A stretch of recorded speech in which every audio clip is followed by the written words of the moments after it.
восстановили его именно в том виде, в котором бы чувствовалась атмосфера наших предков, где мы могли бы знакомить с культурой и бытом, с историей нашего народа.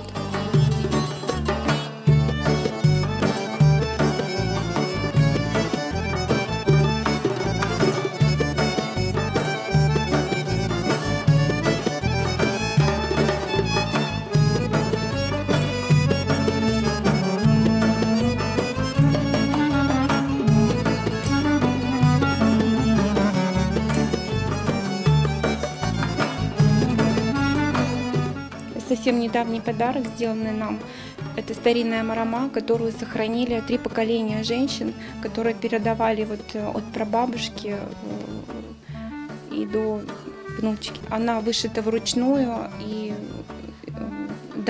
сделана из домотканной ткани.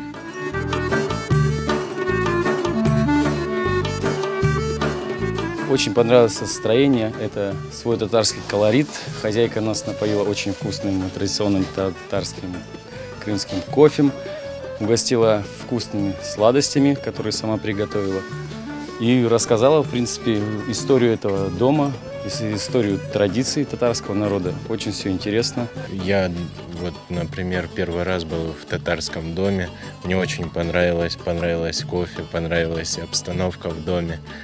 Понравилась хозяйка, все очень было интересно.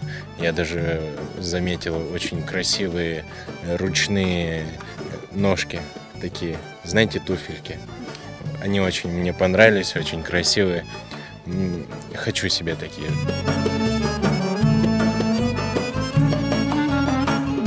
Но мы когда переехали сюда в 1989 году, дом был в ужасном состоянии, буквально разваленный. И мой отец, зная архитектуру, зная тонкости строительства, он стал реставрировать этот дом. Ну и вот так вот в течение этих почти 30 лет стараемся сохранить дом.